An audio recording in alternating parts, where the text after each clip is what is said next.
Irmãos, vamos abrir a palavra do Senhor no livro dos Salmos, Salmo de número 126.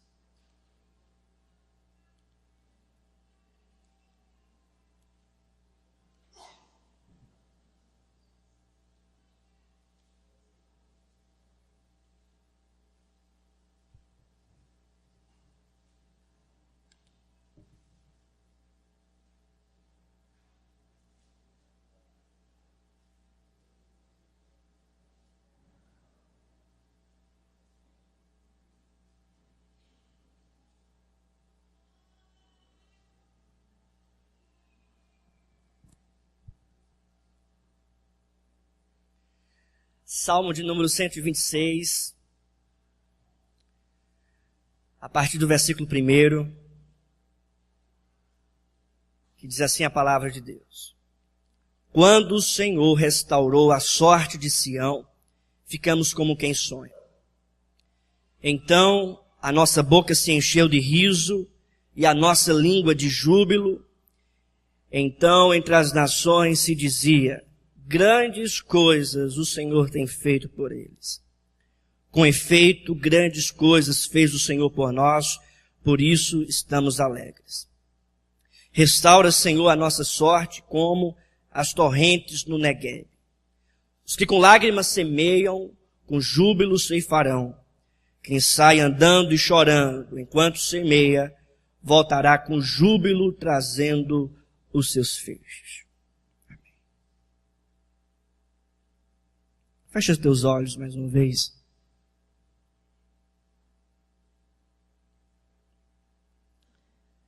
Peça para Deus falar ao seu coração nessa noite.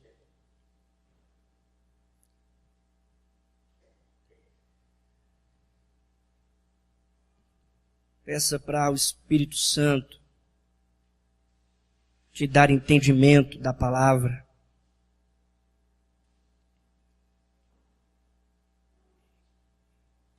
Que você seja alvo da manifestação do poder de Deus. Senhor, nessa noite, nós te damos graças por quem Tu és, pelos Teus grandes feitos. E te suplicamos que o Senhor possa derramar em nossos corações a Tua palavra. Cativa a nossa mente em Tua palavra e que nada, absolutamente nada, nos tire a atenção de Ti. Que o Teu Espírito Santo, Deus, esteja, Pai, aplicando esta palavra no mais íntimo da nossa alma. Que possamos ouvir, ó Deus, não apenas palavras, mas ouvir a voz do Senhor. Que o nosso Espírito, Deus, seja nessa noite, Pai, consolado, avivado, exortado pela palavra do Senhor. Ó Deus, nós te pedimos isso em nome de Jesus. Amém. Meus irmãos, em nossos dias eu nunca ouvi tantas notícias ruins. É notícia ruim no Brasil, política, crise. É notícias ruins no mundo, atentados. Hoje mesmo teve um atentado nos Estados Unidos. É notícia ruim na Europa. É notícia ruim em Caruaru. Notícia ruim em tantos âmbitos da nossa sociedade.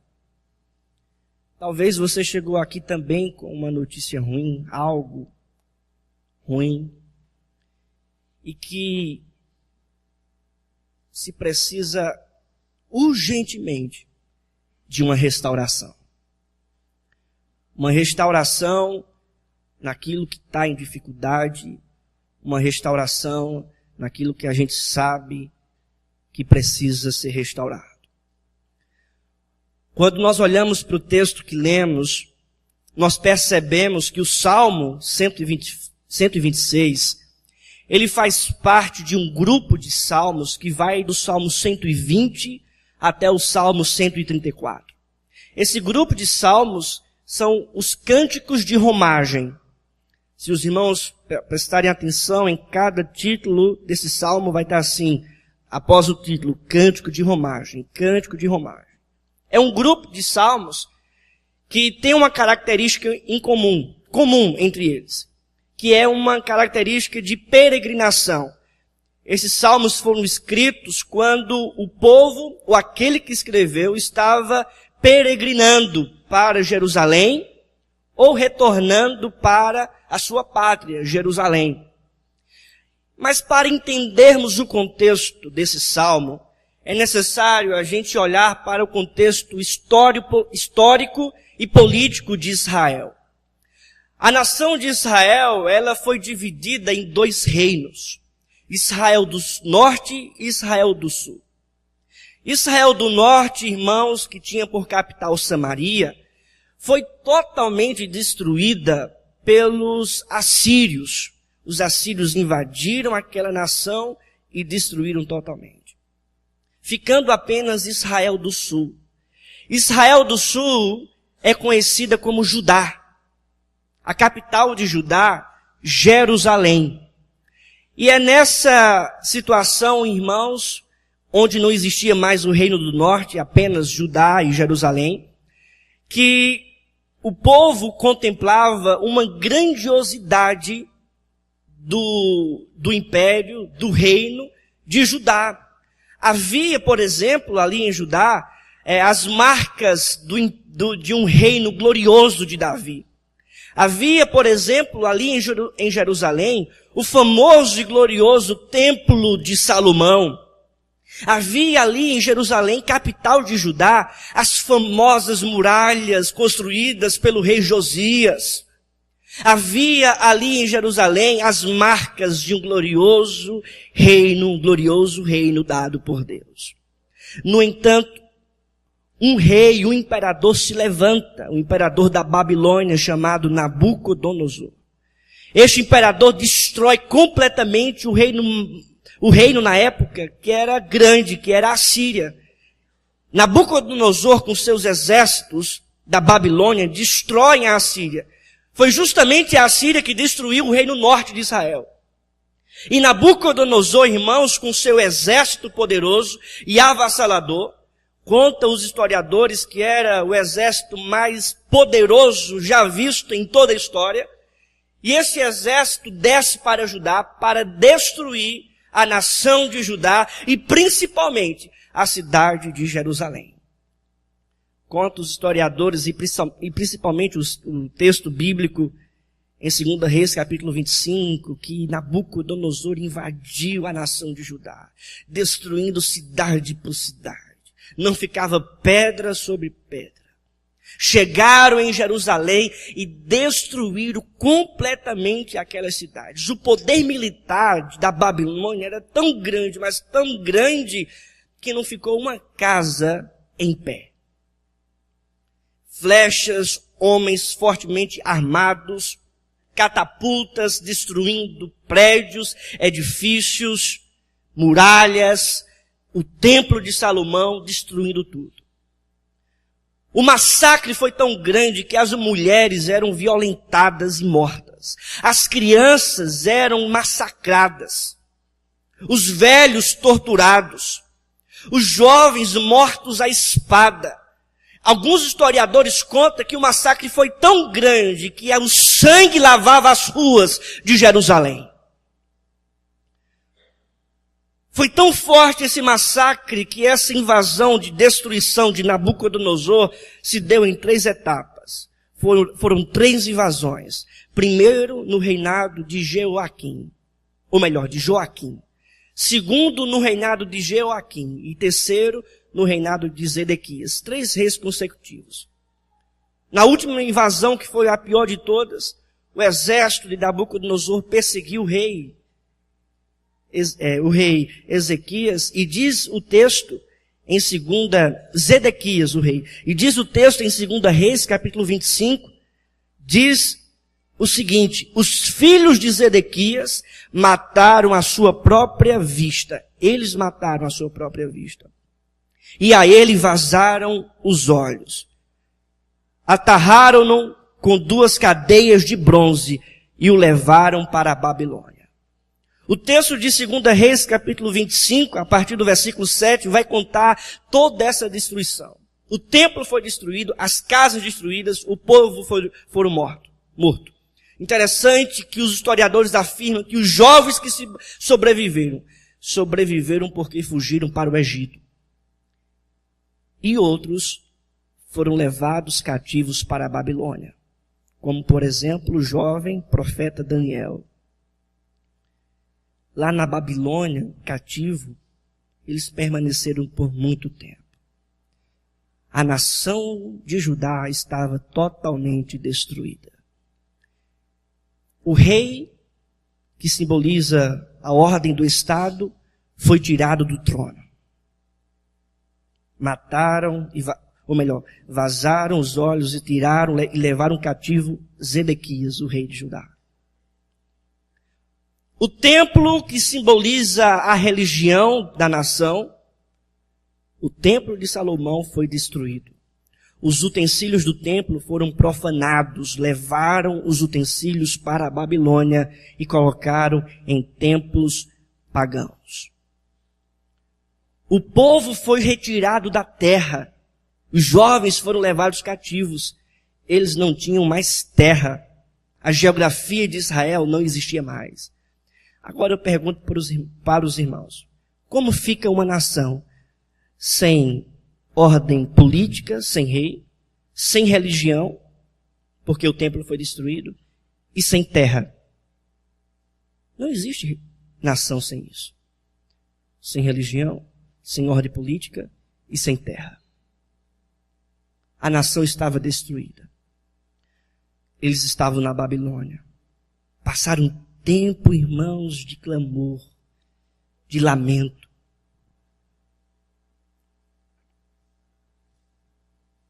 O Salmo 137 fala sobre esse momento de destruição onde eles estavam cativos, e diz o texto: às margens dos rios da Babilônia, nós nos assentávamos e chorávamos, lembrando-nos de Sião. Nos salgueiros que lá haviam, pendurávamos as nossas harpas, pois aqueles que nos levaram cativos nos pediam canções, e os nossos opressores que fôssemos alegres, dizendo: entoai-nos alguns dos cânticos de Sião. Então, irmãos, é um contexto de destruição. É um contexto de plena miséria. Total destruição. Mas eu digo uma coisa para a igreja. É no momento, irmãos, de destruição, onde por todos os lados só existe destruição, que Deus abre, irmãos, uma porta no céu para a restauração. Amém?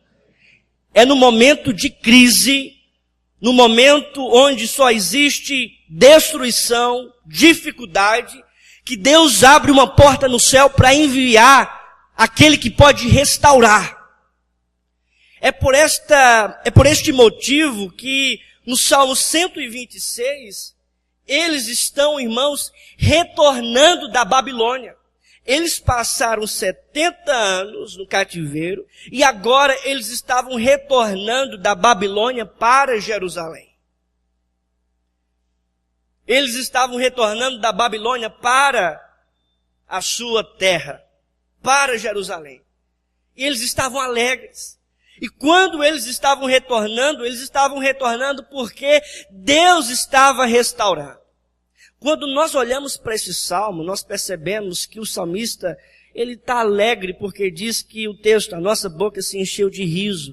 Eles estavam como quem sonha. Então, numa perspectiva do autor, eles estão alegres, eles estão gratos.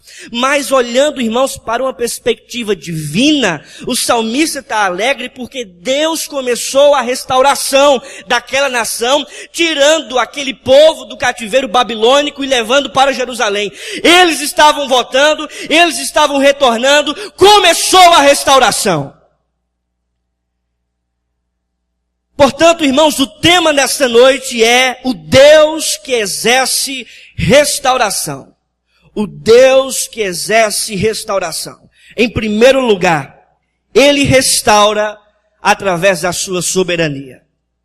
Em primeiro lugar, Ele restaura através da sua soberania. Veja o que diz o texto, versículo 1. Quando o Senhor restaurou a sorte de Sião, ficamos como quem sonha. Quando o Senhor restaurou, ou seja, eles estavam ali sendo restaurados, Deus restaurou, eles estavam retornando para Jerusalém. Mas diz o texto o seguinte, quando o Senhor, essa palavra, irmão, Senhor, é Adonai, que quer dizer aquele que é soberano. Em outras palavras, o salmista está dizendo o seguinte, Deus, Ele restaura a nossa nação porque Ele é Senhor, porque Ele é soberano, porque não existe outro além dEle. Para a gente entender a restauração de Deus por meio da sua soberania, é necessário a gente olhar para a história de Israel e contemplar essa soberania de Deus. Nabucodonosor se levantou, meus irmãos, porque Deus permitiu que ele se levantasse. Judá foi entregue nas mãos de Nabucodonosor e diz o texto no capítulo 1 do livro do profeta Daniel, versículo 2, o seguinte, diz que foi o Senhor que entregou Jerusalém nas mãos de Judá por causa do pecado de Judá e do pecado de Jerusalém. O povo foi levado cativo durante 70 anos lá na Babilônia e eles começaram a depender unicamente de Deus. Não tinha mais rei, não tinha mais o templo, não tinha mais a moradia, a terra, eles estavam ali dependendo e contemplando somente a soberania de Deus. Era somente Deus. O mesmo Deus que levantou Nabucodonosor, irmãos, para destruir Jerusalém, foi o mesmo Deus também, irmãos, que humilhou Nabucodonosor, fazendo ele se tornar um bicho como um boi, comendo as ervas da terra, por causa da crueldade deste rei. E o próprio Nabucodonosor, no livro do profeta Daniel, vai dizer que ele reconheceu a soberania do Deus de Israel. O mesmo Deus que levantou, irmãos, Nabucodonosor foi o mesmo Deus que destruiu a nação da Babilônia e também com ela Nabucodonosor, porque Deus levantou o império chamado Medo-Persa para destruir aquela nação, a Babilônia, e libertar o povo de Israel. O mesmo Deus que fez isso foi o Deus que levantou um imperador chamado Ciro. Esse Ciro era imperador do império Medo-Persas, e ele não era crente, não conhecia o Senhor, e Deus o tratou como servo, dizendo, você vai libertar o povo. Quando a Babilônia caiu, irmãos, diante deste império, Ciro decretou, vocês podem voltar para a terra de vocês. A soberania de Deus foi tão grande, irmãos, que Daniel contemplou isso. E em sua oração no capítulo 2 do seu livro, versículo 20 e 22, ele diz, seja bendito o nome de Deus, de eternidade a eternidade, porque dele é a sabedoria e o poder. É ele quem muda o tempo e as estações, remove reis e estabelece reis. No versículo 22 do capítulo 2 de Daniel. Ou seja, é Deus que faz todas as coisas.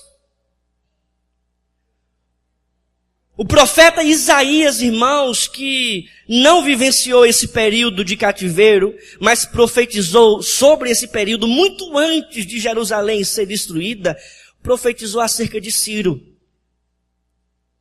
E ele diz, irmãos, que Ciro seria aquele ungido de Deus que ia libertar o povo de Israel do cativeiro babilônico. E no livro do profeta Isaías, capítulo 45, versículo 1 e 7, diz a palavra, assim diz o Senhor ao seu ungido, a Ciro, a quem tomam pela mão direita para abater as nações ante a sua face, e para descingir os lombos dos reis. e para abrir diante dele as portas que não se fecharão. No versículo 2 diz: eu irei adiante de ti, endireitarei os caminhos tortuosos, quebrarei as portas de bronze e despedaçarei as trancas de ferro. Dar-te-ei os tesouros escondidos e as riquezas encobertas, para que saibas que eu sou o Senhor, o Deus de Israel, que te chama pelo meu nome. No capítulo 45 de Isaías, no versículo 5, ele diz: eu sou o Senhor e não há outro. Além de mim não há Deus. Eu te cingirei, ainda que não me conheces, para que saiba até o nascente do sol e até o poente, que além de mim não há outro. Eu sou o Senhor e não há outro. Eu formo a luz e crio as trevas, faço a paz e crio o mal. Eu, o Senhor, faço todas as coisas. Ele é Senhor. Ele restaurou o povo de Deus porque Ele é soberano e Ele quis restaurar. Ele simplesmente levantou o imperador Ciro, que é de outra nação, de outra região, e disse: vai ser você que vai libertar. O reformador de Genebra, falando sobre esse texto, ele diz: este salmo, sem dúvida alguma, mostra que eles estavam sendo trazidos de volta à sua pátria pela mão de Deus, e não pelo favor dos homens. Note que no versículo 2 o salmista diz: então a nossa boca se encheu de riso e a nossa língua de júbilo. Então entre as nações se dizia: grandes coisas o Senhor tem feito por eles. Com efeito, grandes coisas fez o Senhor por nós. Por isso estamos alegres. Um pastor chamado Mauro Master, falando sobre esse texto, ele é um especialista no livro dos Salmos. Ele diz que a gratidão daquele povo, ele diz que o riso do povo, ele diz que o louvor do povo se dava por causa da soberania de Deus exercendo a restauração.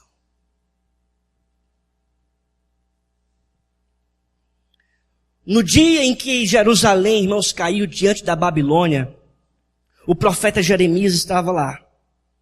E o profeta Jeremias disse no seu livro de Lamentações que os inimigos, as outras nações, passavam por Jerusalém e zombavam de Jerusalém porque grande era a ruína.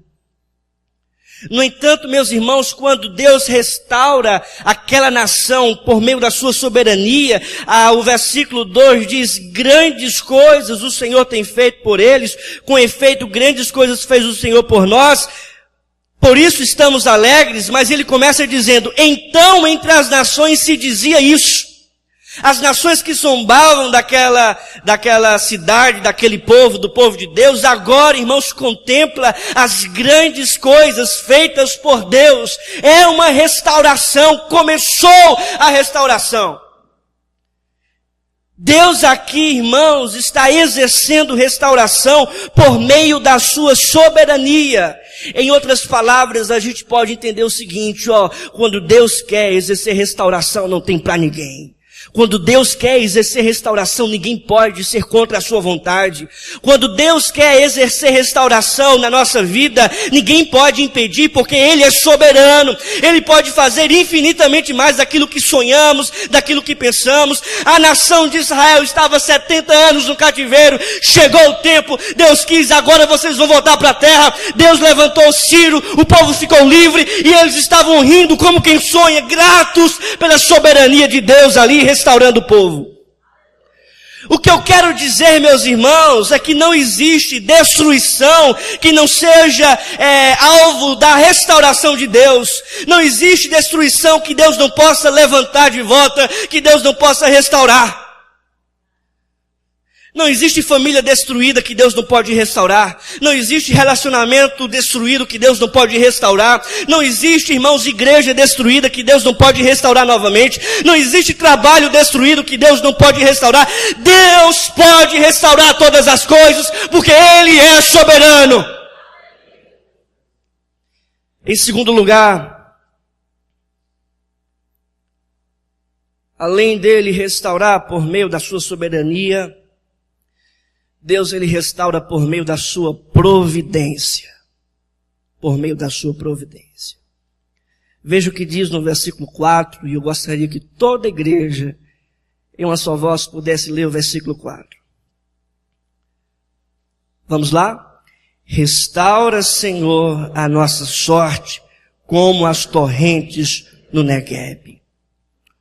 O campo da restauração chegou. O tempo de restauração começou. Eles retornaram para Jerusalém. Quando eles chegaram em Jerusalém, eles viram uma cidade destruída. Muita coisa tinha que ser feita. Muita coisa tinha que pôr em ordem. Alguns historiadores afirmam que aquelas famílias armaram as suas tendas em Jerusalém e passaram anos morando em tendas. Porque todo o trabalho daquelas famílias era em prol da reconstrução da cidade. Talvez algumas mulheres chegavam para o marido e diziam: mas nós estamos morando em tendas. Vamos ver aqui um tempo para a gente fazer as nossas casas. E os trabalhadores diziam para as suas famílias: não, nós vamos construir primeiro a cidade. O templo, as muralhas. Vamos fortificar tudo. Passaram anos assim. Muita coisa tinha que ser feita. E aí no versículo 4, ele diz: restaura, Senhor, a nossa sorte. Aquilo que o Senhor começou nos libertando da Babilônia, faz agora em nosso meio. Restaura, nos dá força. Essa oração, meus irmãos, reflete a providência de Deus, porque ele diz: restaura a nossa sorte como as torrentes no Neguebe. Ele tinha convicção que Deus poderia restaurá-los como as torrentes no Neguebe. E as torrentes no Neguebe simbolizam, irmãos, a providência de Deus. O Neguebe era uma região árida, era um deserto que ficava ao sul de Jerusalém. E nessa região não existia rio, não existia água, era uma seca o ano inteiro. No entanto, em um período, em um momento singular do ano, Deus enviava chuva. E a chuva chegava, molhava aquela terra, de tal maneira que aquela terra se transformava em um manancial por causa da chuva.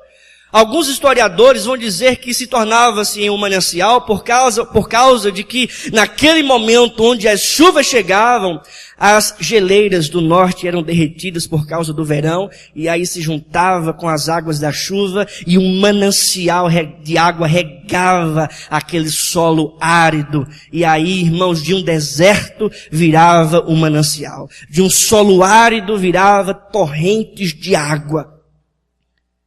Todo ano Deus fazia isso naquela região. E aí quando o salmista diz: restaura, Senhor, a nossa sorte como as torrentes no Neguebe, o salmista está aqui, irmãos, declarando que a restauração de Deus é feita por meio da sua providência, da sua intervenção. Ou seja, da mesma forma que Deus manda água para aquela região deserta ali, para aquele solo árido, faz também, ó Deus, na nossa cidade, em nossa Jerusalém, esse feito. Que o Senhor possa intervir, que o Senhor possa agir, que o Senhor venha com providência, derrama água. Deus restaura, irmãos, as nossas vidas também por meio da sua providência. Irmãos, água no Antigo Testamento, ela simboliza o Espírito Santo de Deus. Alguns estudiosos vão falar sobre isso. Inclusive nesse texto, quando fala sobre torrentes de água, esse texto quer dizer, simboliza, tipifica as torrentes, as águas do Espírito Santo. O profeta Isaías, falando sobre esta verdade, no capítulo 44, versículo 3, ele diz: porque derramarei água sobre o sedento e torrentes sobre a terra seca. Derramarei o meu espírito sobre a tua posteridade e a minha bênção sobre os teus descendentes. Ou seja, essas águas simbolizam o Espírito Santo de Deus.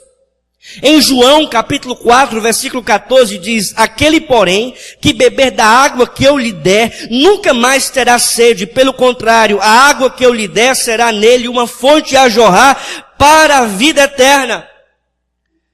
Em João capítulo 7, versículo 38 diz: quem crê em mim, como diz a Escritura, do seu interior fluirão rios de água viva.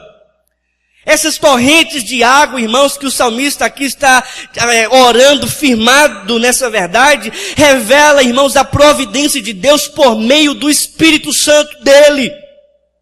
Em outras palavras, meus irmãos, Deus, Ele restaura a nossa vida hoje, agora, com providência, assim como as torrentes do Negueb vinham no ano para fazer daquele solo árido um manancial. Deus vem ao nosso encontro por meio do seu Espírito Santo para agir em nossa restauração. Amém? Ele faz isso. O Deus que exerce restauração por meio da sua soberania é o Deus que exerce restauração por meio da sua providência. A presença de Deus está aqui neste lugar. Deus, irmão, se faz presente na nossa vida. Deus se faz presente em nossa família. Deus revela a sua providência, a sua intervenção, dia a dia, no nosso dia a dia. Ele faz isso, irmãos, porque Ele quer restaurar as nossas vidas. Basta a gente confiar na providência do Senhor. Em primeiro lugar, Ele restaura por meio da sua soberania. Em segundo lugar, Ele restaura por meio da sua providência. E em terceiro lugar, meus irmãos, Deus restaura por meio das suas promessas.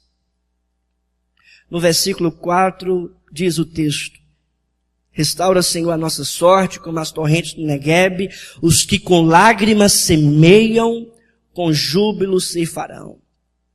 Quem sai andando e chorando enquanto semeia, voltará com júbilo trazendo os seus feixes. A promessa de Deus aqui, irmãos, está exposta para qualquer leitor. E aí, irmãos, o salmista, ele fala sobre o semeador. Ele faz essa metáfora para revelar as promessas de Deus. Ele diz que o semeador, ele luta, ele chora, ele está ali semeando, mas no final ele vai receber os frutos, no final ele ceifará, no final ele vai receber os seus feixes. No entanto, há um momento de luta, há um momento de semear, há um momento de derramar mesmo as lágrimas e chorar, porque é batalha, porque é luta, mas no final, irmãos, tem uma promessa feita pelo Senhor. A promessa é que com júbilo ceifarão. Voltará com júbilo, trazendo os seus feixes. Os estudiosos, irmãos, falando sobre esse texto, diz que Deus está restaurando por meio também de suas promessas.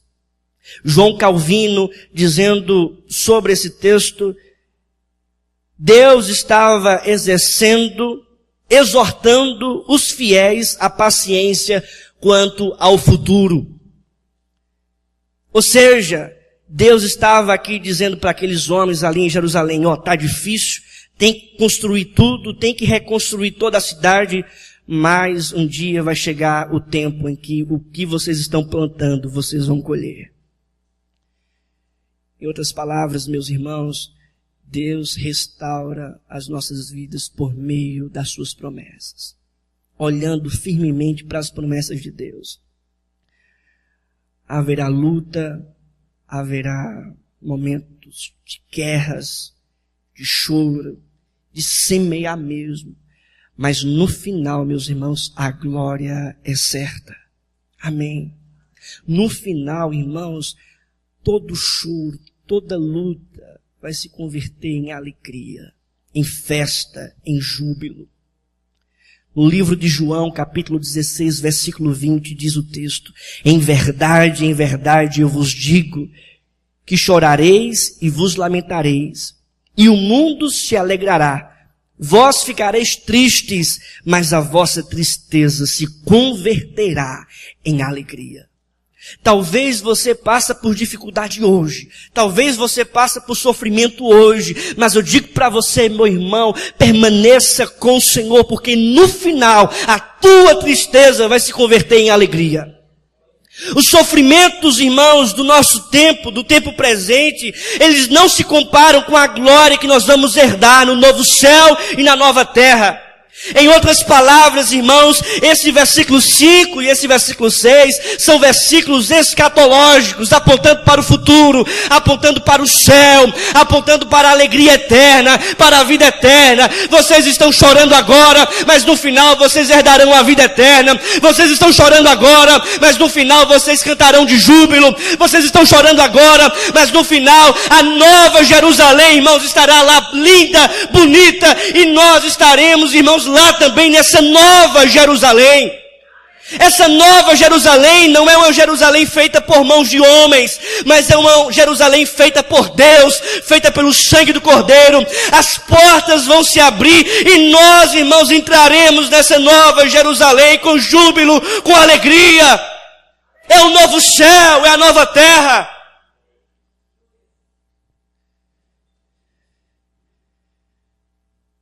O apóstolo Paulo aos Romanos, capítulo 8, versículo 18, ele diz: porque para mim tenho por certo que os sofrimentos do tempo presente não podem ser comparados com a alegria a ser revelada em nós. No livro de Apocalipse, capítulo 21, falando das promessas de Deus, ele diz: vi novo céu e nova terra, pois o primeiro céu e a primeira terra passaram, e o mar já não existe. Vi também a cidade santa, a nova Jerusalém, que descia do céu da parte de Deus, ataviada como noiva, adomada para o seu esposo. E no versículo 4 do capítulo 21 de Apocalipse diz: e lhes enxugará dos olhos toda lágrima, e a morte já não existirá. Já não haverá luto, nem pranto, nem dor, porque as primeiras coisas passaram. É um novo céu, é uma nova terra. O profeta Isaías, irmãos, profetizou acerca de Ciro, profetizou acerca do cativeiro, profetizou acerca de Ciro que ia libertar o povo do cativeiro, profetizou acerca da restauração do povo de Israel voltando para Jerusalém, profetizou também acerca dessa nova Jerusalém, acerca desse novo céu. E no capítulo 54, irmãos, ele diz: canta alegremente a estéreo, ou seja, ele vai falando da nova Jerusalém, vai falando do novo céu, da nova terra. No capítulo 54, ele vai descrevendo o novo céu e a nova terra. Ali, irmãos, a nova Jerusalém, a nossa herança. E quando ele descreve, no finalzinho do texto, no capítulo 54, versículo 17, ele diz: toda arma forjada contra ti não prosperará. Toda língua que usar contra ti em juízo, tu a condenarás. Porque esta é a herança dos servos do Senhor e o seu direito que de mim procede, diz o Senhor. Em outras palavras, ele está dizendo: tudo que vocês ouviram, tudo que vocês estão vendo acerca do novo céu, tudo que foi dito acerca do novo céu, nenhuma arma forjada contra vocês vão prosperar. Nenhuma arma forjada vai dar certo. Nenhuma língua que usar contra ti em juízo é você que vai condenar. Porque esta herança, esse novo céu, essa nova terra é nossa por direito. É a restauração de Deus realizada por intermédio de suas promessas. Meus irmãos, ele restaura por meio da sua soberania. Ele restaura por meio da sua providência. E ele restaura também por meio das suas promessas. Quando nós olhamos para esse texto, a gente percebe que eles estavam na Babilônia e foram livres. Tem um estudioso da palavra, exegeta dos Salmos, Arthur Weiser, ele diz que a Babilônia simboliza o mundo caído por causa dos seus pecados. Quantas pessoas ainda estão cativas à Babilônia? Quantas pessoas ainda estão, irmãos, com o coração cativo a este mundo caído em pecado? Quantas pessoas ainda estão escravizadas ao pecado, escravizadas a este mundo, que precisam de uma libertação, que precisam de uma restauração? O Deus, irmãos, que restaurou aquela nação, é o Deus que restaura a nossa vida e restaura também muitos outros que estão ainda cativos a esta Babilônia. As pessoas, irmãos, que estão aprisionadas ao pecado, aprisionadas às coisas que este mundo oferece, aprisionadas ainda ao erro, às drogas, ao álcool, à prostituição, aos relacionamentos impuros, à impureza, escravizados ainda às coisas que não vêm de Deus. Deus pode libertar, Deus pode restaurar, Ele é soberano, nada pode, irmãos, conter o poder de Deus, amém?